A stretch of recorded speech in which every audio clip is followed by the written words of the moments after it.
ST बसने प्रवास करणाऱ्या महिलांना गाठायचे, कर्ज मिळवून देण्याचे आमिष दाखवून विश्वास संपादन करायचा आणि त्यानंतर गुंगीकारक औषध देऊन त्यांना लुटायचे, अशा अट्टल गुन्हेगाराला गजाआड करण्यात महाबळेश्वर पोलिसांना मोठे यश आले आहे. सतीश रामभाऊ बोऱ्हाडे उर्फ संदीप, राहणार खराडी, पुणे, असे या अटक करण्यात आलेल्या आरोपीचे नाव आहे. 28 एप्रिल 2026 रोजी सातारा ते महाबळेश्वर असा प्रवास करणाऱ्या एका महिलेला आरोपीने गाठले. तुम्हाला कर्ज मिळवून देतो असे सांगत त्याने महिलेचा विश्वास संपादन केला. प्रवासादरम्यान पिण्याच्या पाण्यातून गुंगीकारक द्रव्य देऊन या भामट्याने महिलेचे 2 तोळ्यांचे मंगळसूत्र आणि मोबाईल असा एकूण 1,65,000 रुपयांचा मुद्देमाल लंपास केला होता.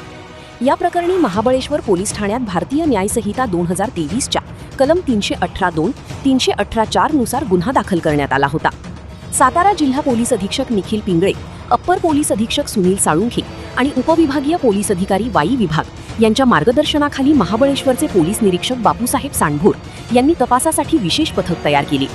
महाबळेश्वर आणि सातारा एसटी स्टँड परिसरातील सीसीटीव्ही फुटेजची कसून तपासणी करण्यात आली.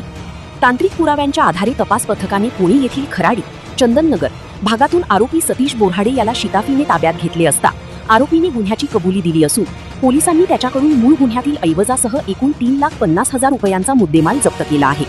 न्यायालयाने आरोपीला पोलीस कोठडी सुनावली असून पुढील तपास सहाय्यक पोलीस निरीक्षक महारुद्र पर्जनी करत आहेत. दरम्यान महाबळेश्वर पोलीस स्टेशनचे पोलीस निरीक्षक बापूसाहेब सांडभोर यांनी सर्व नागरिक, महिला आणि शाळकरी मुलामुलींना खबरदारी घेण्याचे आवाहन केले आहे. प्रवासात अनोळखी व्यक्तीने दिलेले कोणतेही खाद्यपदार्थ किंवा पाणी स्वीकारू नका. कोणीही सेंट किंवा सुगंधी वस्तूंचा वास घेण्यास सांगितल्यास सावध राहा. संशयास्पद व्यक्ती आढळल्यास तात्काळ जवळच्या पोलीस ठाण्याशी संपर्क साधा. जर अशाच प्रकारे कोणाची फसवणूक झाली असेल तर त्यांनी तात्काळ महाबळेश्वर पोलीस ठाण्यात तक्रार द्यावी, असे आवाहन सांडभोर यांनी केले. या गुन्ह्याचा तपास लावण्यामध्ये सहाय्यक पोलीस निरीक्षक महारुद्र पर्जनी, महिला पोलीस उपनिरीक्षक श्रीमती काळे, अतुल जाधव, अमोल पवार, जगताप, सलीम सय्यद, शंकर गलांडे आणि वैभव भिलारे यांनी महत्त्वाची भूमिका बजावली.